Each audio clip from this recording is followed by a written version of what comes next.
Pemirsa yang sedang ramai, pusaran kasus Harun Masiku yang menyeret dua nama dari kader PDI Perjuangan, Hasto Kristianto dan Yasona Lauli, ini juga telah dilarang oleh KPK untuk berpergian ke luar negeri. Nah, pelarangan itu berlaku sampai 6 bulan ke depan, terhitung sejak Selasa 24 Desember.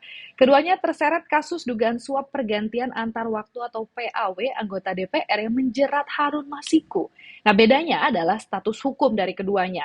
Yasona ini masih berstatus sebagai saksi dan sedangkan Hasto ini telah berstatus sebagai tersangka.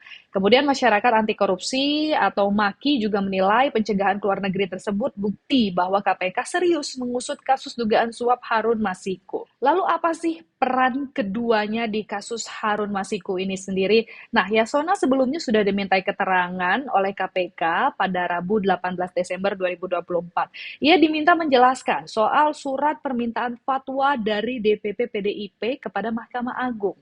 Yasona mengatakan surat dari DPP PDIP dibutuhkan untuk menyelesaikan perbedaan tafsir terkait penetapan caleg yang sudah meninggal pada pemilu 2019.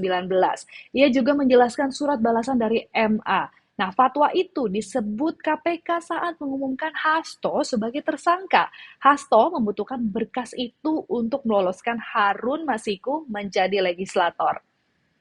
Nah, fatwa itu digunakan Hasto setelah gagal membujuk kader PDIP Rizky Aprilia mundur dalam Pileg 2019.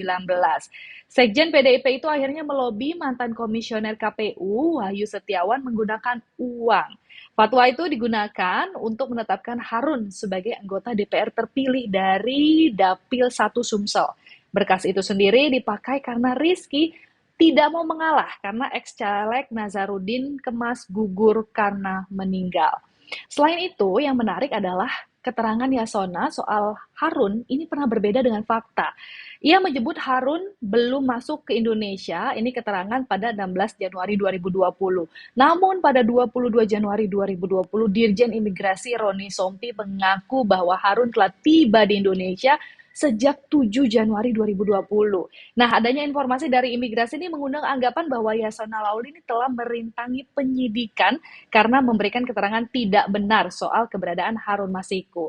Tapi Yasona mengaku tidak ditanyakan nih soal Harun saat diperiksa oleh KPK beberapa waktu lalu. Dan ia juga bilang kalau diperiksa KPK hanya terkait soal fatwa MA. Dan juga hal ini dibenarkan oleh juru bicara KPK, Tessa Mahardika, yang memberikan keterangan yang sama dengan Yasona bahwa pemeriksaan berkaitan dengan permintaan fatwa dari PDIP kepada MA. KPK mengungkap peran Hasto saat diumumkan sebagai tersangka. Dia ternyata dalang utama dalam kasus dugaan suap PAW anggota DPR yang menjerat Harun Masiku.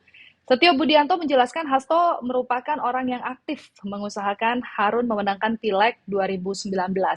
Cara ia dengan meminta Rizky mundur dan juga pada saat itu menyuap Wahyu, ini Hasto dibantu oleh Saiful Bahri dan juga Donitri Istiqomah saat beraksi. Saiful bahkan sampai disuruh ke luar negeri untuk membujuk Rizky demi mengamankan kursi legislator untuk Harun Masiku.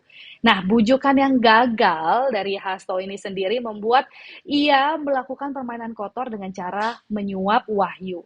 Hasto juga aktif mengurus berkas yang dibutuhkan, salah satunya ini fatwa dari MA. Hasto ditetapkan sebagai tersangka perintangan penyidikan oleh KPK dan ia diduga menjadi orang yang memerintahkan Harun kabur pasca operasi tangkap tangan atau OTT. Nah, kasus ini juga masih bergulir, pemirsa, dan kira-kira gimana menurut kalian? Kita akan nantikan terus update-nya hanya di Liputan Indonesia TV.